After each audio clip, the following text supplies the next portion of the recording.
하나님의 말씀은 요한복음 14장 16절에서 17절 말씀입니다. 내가 아버지께 구하겠으니 그가 또 다른 보혜사를 너희에게 주사 영원토록 너희와 함께 있게 하시리니 저는 진리의 영이라.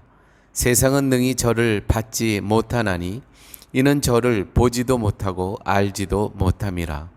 그러나 너희는 저를 아나니 저는 너희와 함께 거하시며 또 너희 속에 계시겠습니다. 아멘. 성령은 진리를 위해서 이 세상에 오셨습니다. 이러한 성령을 두고서 우리는 다른 생각을 하지 않아야 합니다.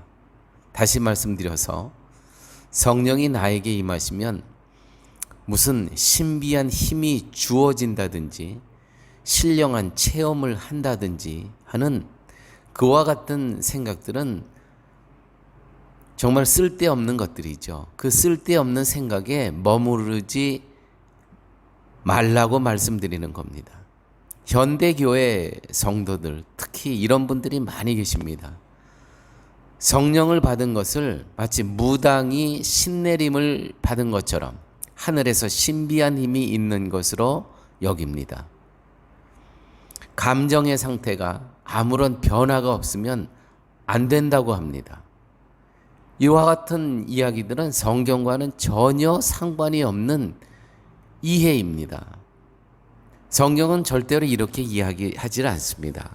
16절 내가 아버지께 구하겠으니 그가 또 다른 보혜사를 너희에게 주사 영원토록 너희와 함께 있게 하시리니.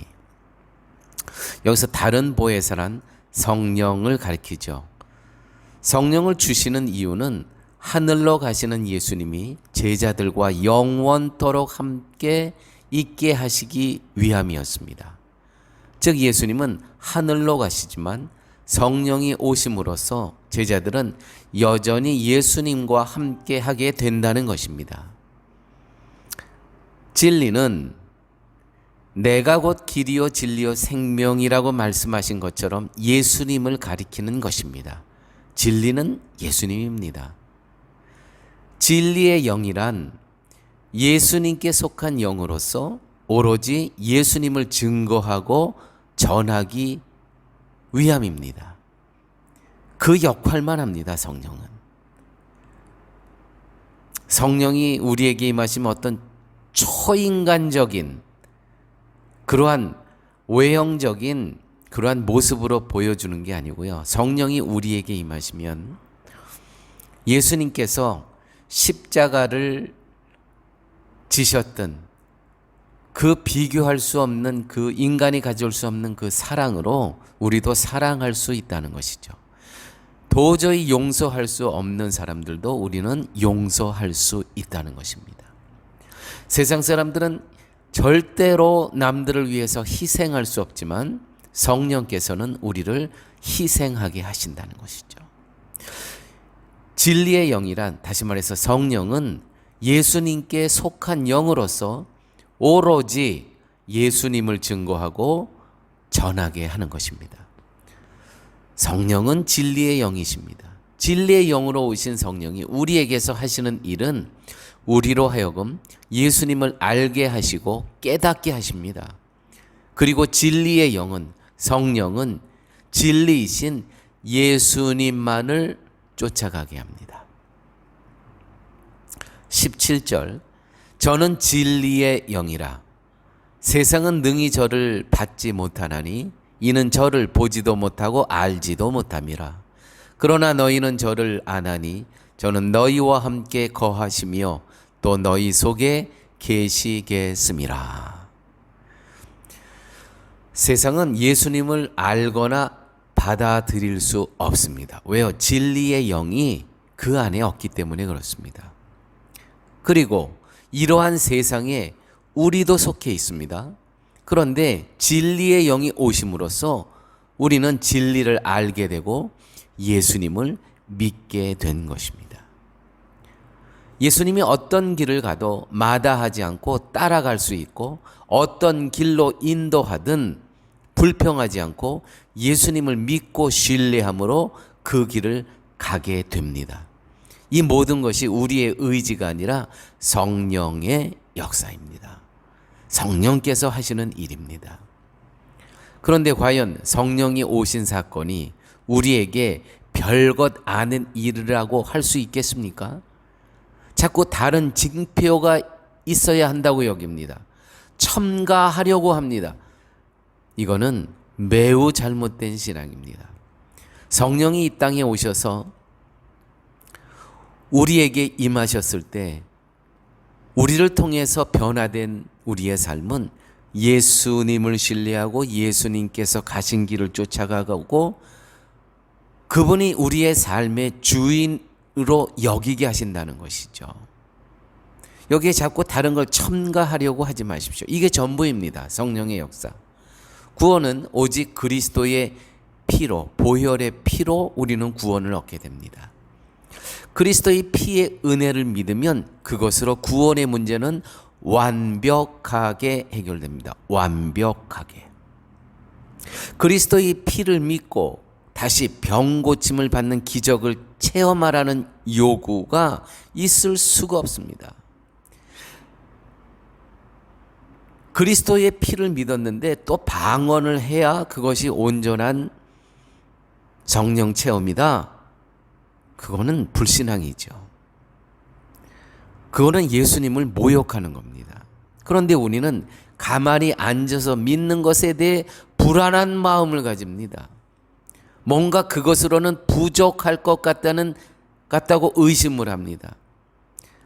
성령의 도우심으로 우리는 예수 그리스도의 십자가 사건을 2000년 전 사건을 그대로 믿게 됩니다. 그분이 나의 모든 죽을 수밖에 없는 죄인인 우리를, 나를 죄가 없으신 그분이 십자가에서 대신 대속의 죽음을 감당하셨습니다. 그것을 믿는 것입니다. 성령께서 믿게 하신다는 것이죠. 이제 우리는 그분을 따릅니다. 이것이 성령께서 하시는 일 전부입니다. 그런데 우리는 자꾸 부족함을 느껴요. 또 다른 어떤 것이 보여져야 된다고 해요. 신비한 것을 체험하고 싶어 하고 또 이것이 부족하다고 느낍니다. 이거는 불신앙입니다. 성령이 내 안에 계시는 가장 확실한 증거는 그리스도를 알게 되고 그를 믿게 되고 그분의 삶의 자취를 쫓아가게 되는 것, 이것이 성령이 내 안에 계시다는 확실한 증거입니다. 다른 것은 없습니다. 다른 것을 찾으려고 만나려고 할 때 거기에 다른 길로 가게 되는 것입니다. 복음하고는 전혀 다른 길. 그것 말고 다른 증거를 기대한다면 그거는 불신앙입니다. 그러므로 성령으로 인해서 예수님을 깨닫고 믿게 되고 그 십자가의 은혜에 대해서 감사하고 기뻐하는 마음으로 살아가는 사람은 달리 무엇을 체험하고 싶다느니 눈으로 보고 싶다는 생각을 멈추십시오. 거두십시오. 더 첨가하려고 하지 마십시오. 그거는 비복음적인 겁니다. 복음은 성령께서 나의 모든 죄값을 치르신 예수 그리스도를 믿게 하고 그분이 가신 길을 쫓아가게 하는 것, 이거 말고 다른 성령의 징표는 없습니다. 이게 전부입니다. 이미 성령이 오심으로 우리들의 마음이 그리스도로 채워졌습니다. 이것으로 성령께서 내 안에 내주하신다는 모든 증거는 이것으로 끝난 것이고 이것으로 만족하셔야 되는 것입니다. 아버지 하나님, 감사합니다. 오늘 말씀을 통해서 내 안에 내주하신 예수, 내 안에 내주하신 성령님을 통해서 예수 그리스도의 십자가 사건을 믿고 이제 온전히 그분의 가신 길을 따라갈 수 있도록 하여 주심을 감사합니다. 이 믿음 붙잡고 살아가게 하여 주옵소서. 예수님 이름으로 기도드렸습니다. 아멘.